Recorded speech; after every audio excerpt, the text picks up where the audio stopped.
What's going on, Wolves and Warriors? My name's Jay Stewart, and this is the Better Body Academy podcast, the #1 show for those looking to permanently overhaul their mind and body without dumb diets and unsustainable workout programs. We banish the fitness industry BS and replace it with science-backed strategies proven through countless client transformations. In the Better Body Academy, we help busy men and women around the world get unstuck and back into momentum so they start feeling strong and sexy again. Our mission is to transform 1 million lives, and you, my friend, could be next. And on that note, let's get straight into today's show.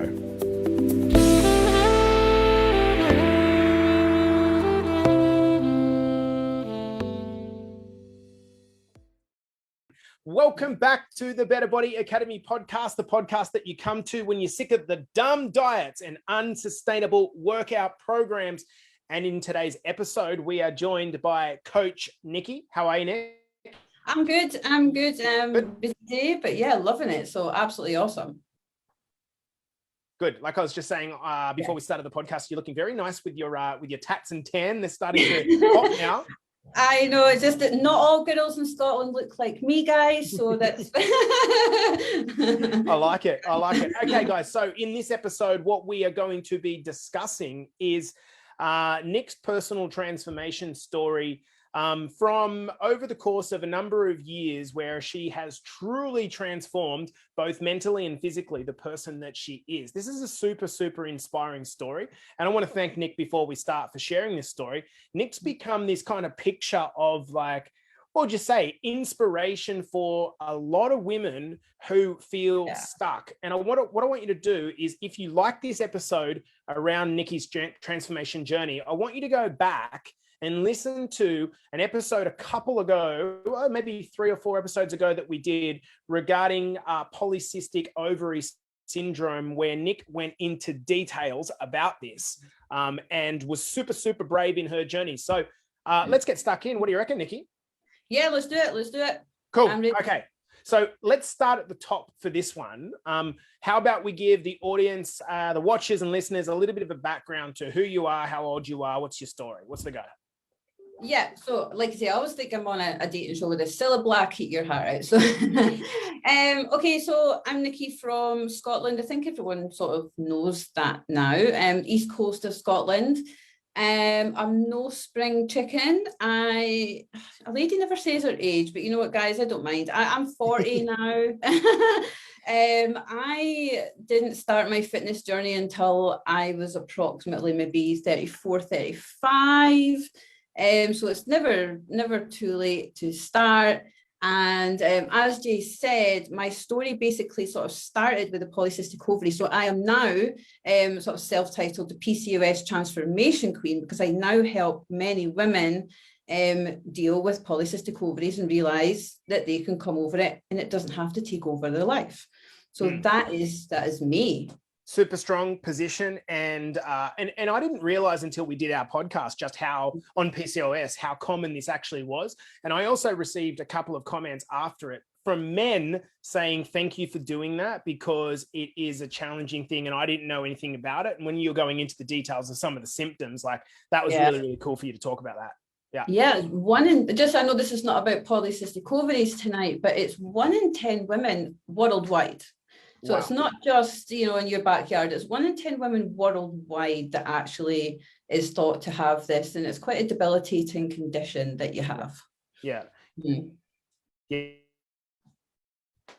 Very, very bad. So this one is more so about the, the physical transformation journey that you've been on and probably still continue to be on as a coach, and now leading other women to do it. So let's go back. How far do you want to go back? How far? 10 years, 5 years? What do you reckon? Just as far, the journey, because I was also thinking about this, the journey doesn't really start at any one point. Well, how about we hit you in your 20s? Okay. So did you have like a mid-20s climb to a higher weight, or what happened? Yeah, I was always maybe like the fat kid at school. I was always blamed my weight on genetics, being big boned. I was always the partying kind of girl, but I didn't really start putting on a lot of weight until I had my first child. That is when he's the issue. He is the reason that polycystic ovaries developed in me. And that's where my problem started. So it's from age 21, from the age of 21 up until about 35. That's a lot of years. Geez, that was when I really, really struggled with my weight, and I mean struggled. Okay, so I'm only 5 foot. Yeah, so I think this is something that a lot of people who don't struggle with weight probably don't acknowledge or understand. It's that it's not as if you kind of wake up one day and you've put on 20 kilograms. It's like 1 or 2 kilograms incessantly and cumulatively, and before you know it, you wake up and go like what happened, right? Yeah, it is an element of that. However, I do want to add, when you've got polycystic ovaries, a symptom of polycystic ovaries is weight gain, and it's actually rapid weight gain. So it's not just over a slow period of time. You can put on many kilos over just a couple of months. So that in itself is actually really quite depressing. So give me an example of like what was probably the most amount of weight that you gained in a year or two? Oh, see, thinking back, because I have blocked a lot of it out. I was thinking about this now. Because I'm a different person, it's like I've segregated that person away in my head, and it is a different person. So it's hard to actually really quantify it in a certain amount of months. But I suppose, like you say, it did come on quite, not slowly, but I was up to about 16 stone at my heaviest, put it that way. So can you convert that to? That said 225 pounds, about 100 kilos. Okay, so 102 kilos, and like you're not tall, right? You're a pretty little pocket rocket. Yeah, if only some of you guys can actually see me. I'm 5 foot. So good things come in small packages, guys. That's what I've got to say. So yeah, so I certainly make up for it with my gob, with my mouth, everyone. So you got to 220, and where do you sit at with your happy weight? Where do you think that is for you? Well, at the moment, because I don't mind talking about my weight, at the moment I'm 54 kilos, which is about 118 pounds. And for me, that's a happy weight, but I know a lot of that is muscle mass as well. Yeah. Okay. So basically you're saying that you were at your heaviest, you were more than double what you currently are at now. And now you have more. My internet is I'm not sure. That's okay. That's okay. So I said at your heaviest, you were basically more than double where you are now, and even now you've got more muscle, right? Yes, that's so I was a UK about a size 20 in clothing, and I'm only about a size 6 now. So that just gives you an appreciation of how small that I actually am. Yeah. So I'm trying to think of what it would be like for me to talk about something when I was 20, not only of the emotional difficulty of that, but I can't actually generally remember back that far. When I'm trying to think back, I'm just like, it's hard to think back, because when you do feel stuck in that sort of, I always call it like a negative pressure cooker. It's like you're stuck and you're just about getting ready to blow, and you've got the victim mindset. And it's hard to actually think back, because your brain protects you from that negativity, and it's like it just blocks it off.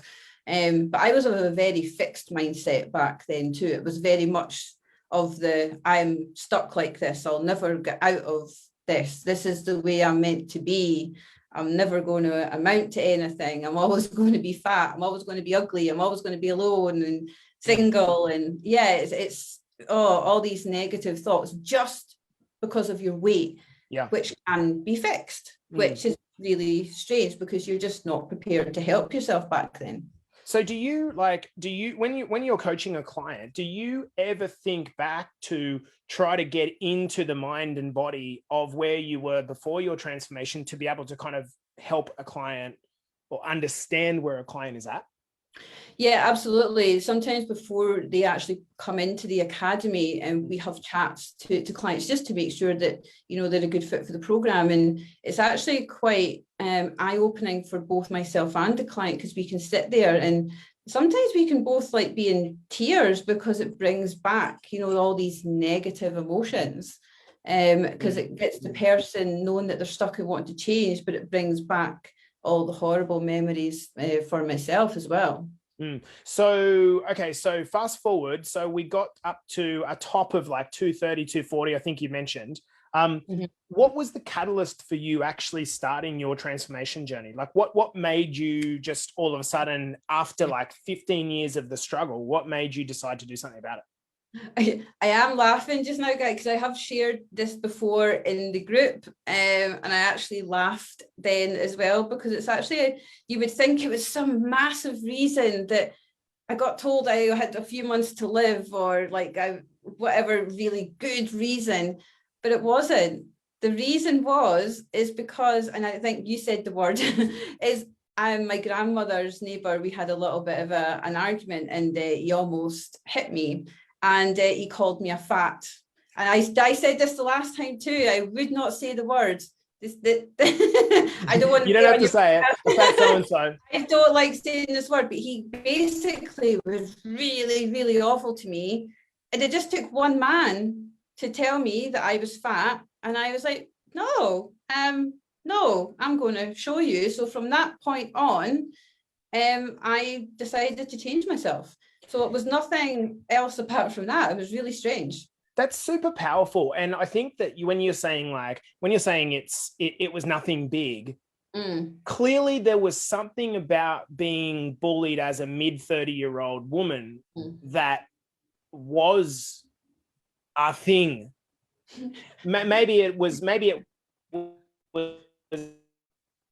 you become a mum and you recognize the need to stand up, or maybe it was because you're interested in coaching. But like, yeah, I'd maybe we'll go deeper on that on another time, but it'd be really interesting to think about, like, what was it after, you know, it wasn't as if you were dealing with this for a short period of time, but what was it that you were, not able to do in 15 years of struggling, but the moment one random person who is no real Martha to your life, all of a sudden said one thing and bang, it caused action. Yeah, I was probably on that precipice anyway. I was on the cliff edge, I would imagine, of changing. Because I shared a story about with them. I used to work with the police as well, guys. So I left that job because I didn't want to be fat in the police, and that sounds ridiculous. I was going through relationship breakdowns as well, and that, you know, wasn't good. And I just went through relationship after relationship because I didn't feel comfortable because I was so overweight. But it took one guy to tell me I was fat, and that's it. And yeah, so like I say, I say thank you to him, even though he was an asshole. He changed my life. So during the time that you kind of started your transformation, before you become a personal trainer and so learned in what you now know, what were you trying? Were you trying to solve it with different kind of things, like different diets or different programs, or what? Yeah, I'd always be this person that would go searching on the internet. I wouldn't want to pay for anything. I would download anything that I could find online for free. I would follow random diets online. I would maybe try fasting. I would buy some fat pills from some person online, or try the shakes. But I would only do it for like a week. And then I'm like, oh, you know, God, fuck this, it's not working, and give up. So that was my mindset back then. I wanted something now, and if it didn't work in a week, that's it. I just didn't continue. But that was what I did. I just tried everything. I didn't stick to anything, and I didn't pay for anything. So this is, for me, this is profound. To get into the psychology of that, you wanted something so bad, but if it didn't work within a week, and I think that's, do you know what, like we have so many successful transformations come through the academy, but we also have a lot of men and women that they commit financially, and they've almost got like weaken them of commitment. And then the moment something comes in front of them, it's like, oh, it's too hard. Yeah. So what do you think causes that? Like, why is it such a desperate point that you're looking for quick fixes? Is that the major driver? Yeah, and I think it's maybe just that you're not really wanting to change. You're wanting to change, but you just don't want it enough as well. You have to want it enough and you're just scared. But I've just sort of remembered about a funny story from back when. It's like, I remember I used to do maybe like 20 sit-ups in a day, thinking, oh yes, I'm going to get abs. And then in a week after doing 20 sit-ups in a day and not having like abs or have lost anything, I'd get annoyed. Just like, it's just, you know, a lot of like the misinformation because of what you're being told by all these people, lose 30 pounds in 30 days. And, you know, you're kind of taught in your head to expect that from these things now. Yeah. But to do things properly, no. And it's actually learning to do things properly that's going to help you do it.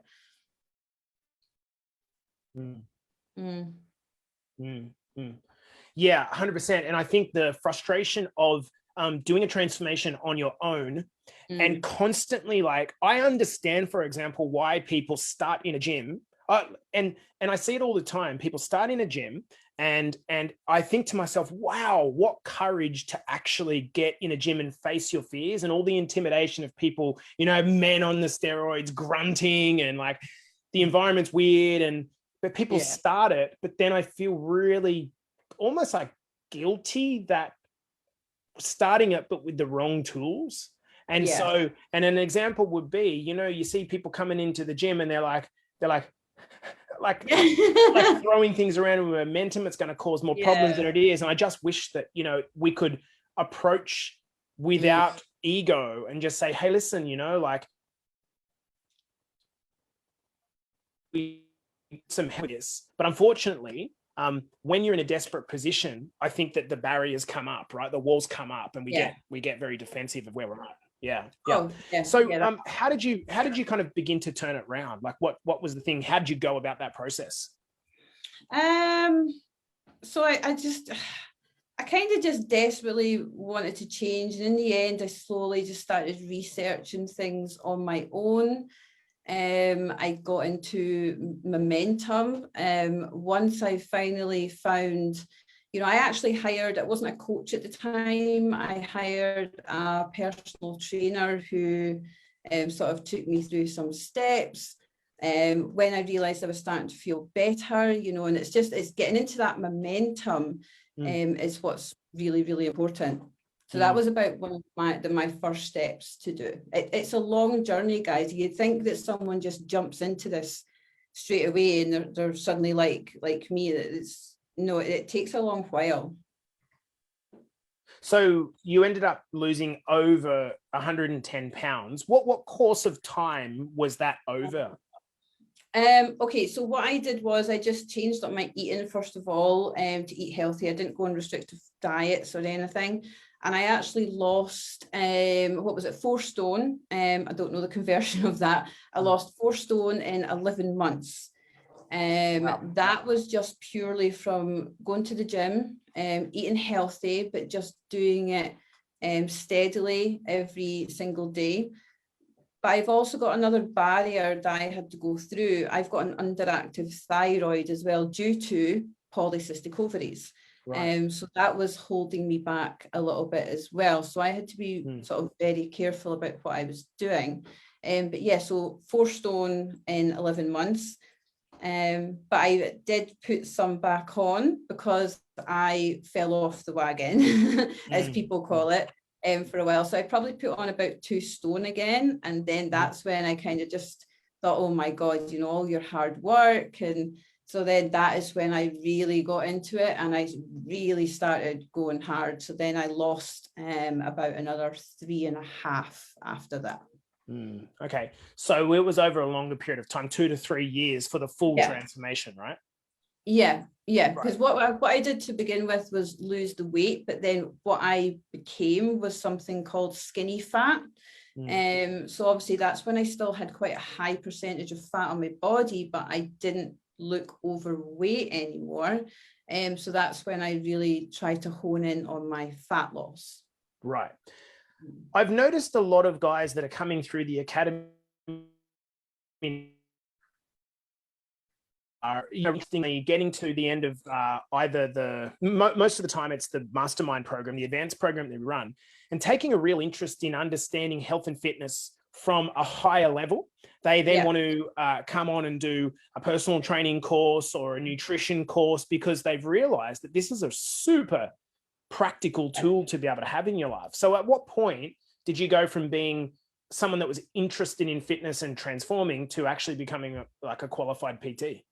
So that was about probably 2 years ago. It's just when you realize that if you know what you're doing yourself, you don't have to pay for it. But it's when I used to be in the gym and then people would be asking me for help. And I'm like, why is people asking me for help? But it's like, I'm just a normal chick in the gym. So then I kind of started giving people advice. And I was like, oh yeah, I actually really, really love doing this. And then so I realized that I really wanted to then help people attain what I had got myself. And then sort of the rest is history, because I was just like, I love this. This is great. People are like listening to me. And I was like, why is people listening to me? And it took me a while to catch up in my head that, you know, I actually did have the skill to be able to help people. I think of like, you know, we always talk about the physical transformations, and obviously, you know, physical transformations show clearly a before and after, but what they don't show is the mindset. And I wonder what would have happened if you remained stuck in that old mindset. And now you're kind of like, you know, making this massive positive impression on the world. But imagine that didn't get to be released. It's like, man, so like, where are you at? So oh, my internet. Sorry, Jace, I missed that last. It's okay. Where are you at health and mindset now? Oh, health is off the charts. My body, my polycystic ovaries is probably about 99.9%. I don't say gone because you can't cure it. And if you listen to the other podcasts, you'll know this. But the symptoms are under control and I no longer get bothered by them. I don't get bothered with my thyroid. I'm in the best shape of my life. My sleep hygiene's fantastic. My stress management's really fantastic. I no longer have a fixed mindset. I have a growth mindset. I no longer am a negative person. You know, I'm positive. I go out to help as many people as I can now. Even though I get called the taskmaster by Caroline, I don't know if you're watching, but Caroline, no, I don't know if she's there. But yeah, because I really do like pushing my clients, but they do love it. But yeah, so I've basically changed from being a horrible, rude, miserable person that nobody wanted to be around, but that's only because I projected the hate for myself onto other people. So then, because I didn't want to be around myself, no one else wanted to be around me either. But now that I've changed all of that, I couldn't be a different, happier person. It's just like the old Nikki's just been pop out, and yeah. So what's left is me. So I feel like I've always been there, but the hatred for myself had sort of engulfed me, basically. Yeah. Wow. It is true. When you hate yourself, you don't want to. Super empowering. Yeah. I don't know if you remember, I did write a quote on my last one. What I described it as being like was your life. I've got it written down just in case. Your life is like a mirror. How you perceive yourself, others will project that back at you. I thought everyone hated me, but no, I hated myself. And then it was smash that mirror, guys. So yeah, so just fuck it, smash that mirror. But you're always projecting that hate that you have for yourself, that people are going to give you it back. That's what's going to happen. So, okay, so we have a man or a woman that's kind of at that point where they're on the fence and they've been kind of thinking, oh, like I'm trying to get up the motivation to go in on myself. I think you kind of say either about your journey and reflection or something that you now know to try to help them get off the fence.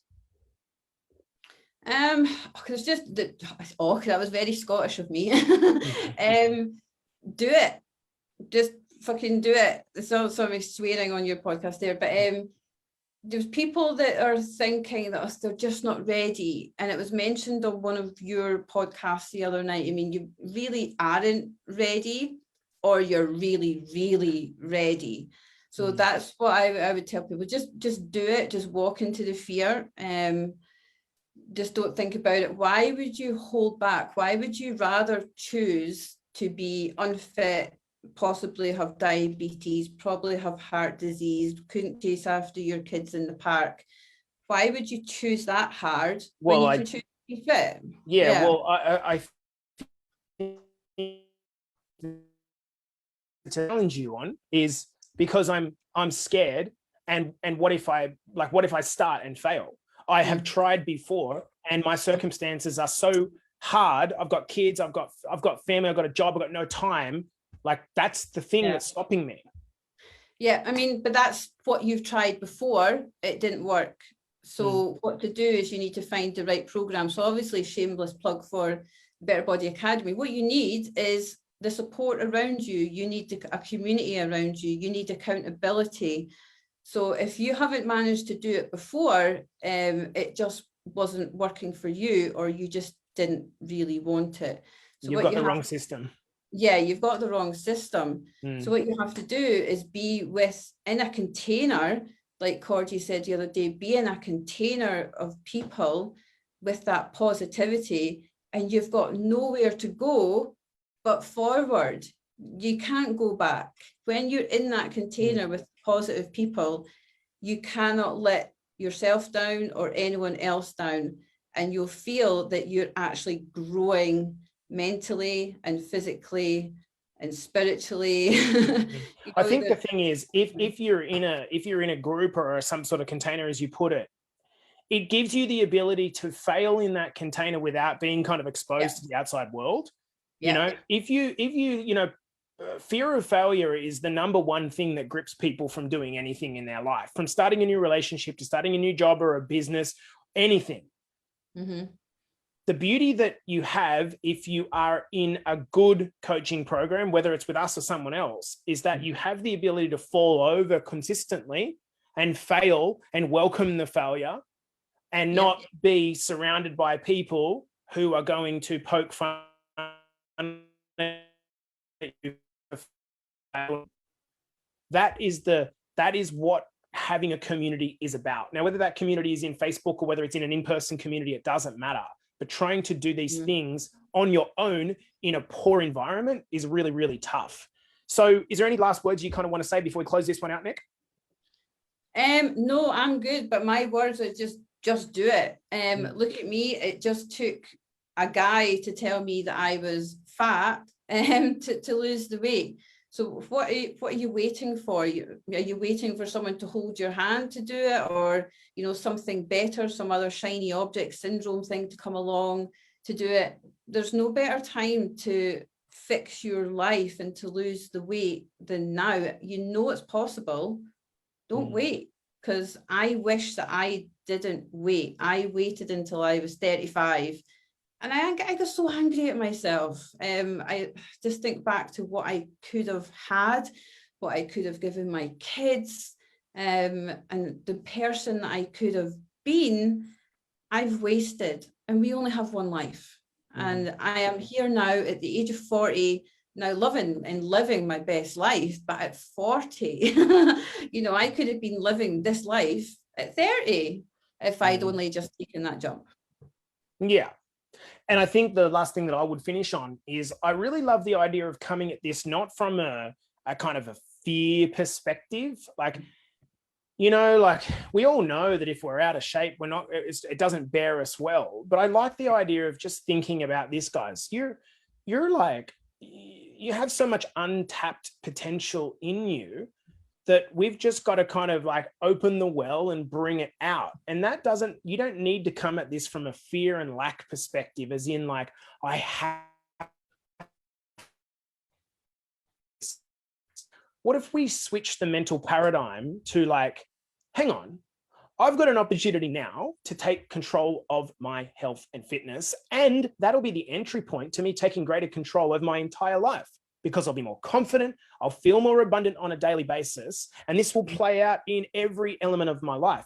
This excites me when we're driven not by pain all the time, but we're driven by the pleasure of what's available to us and what we could potentially do in the world. And you're proof of that. So guys, I'm going to finish off this one here. Nick, thanks so much for coming in and joining us live. I really appreciate having you. Guys, this has been the Better Body Academy podcast, the podcast you come to when you're sick of the dumb diets, unsustainable workout programs. I love you guys, and we'll see you in the next episode.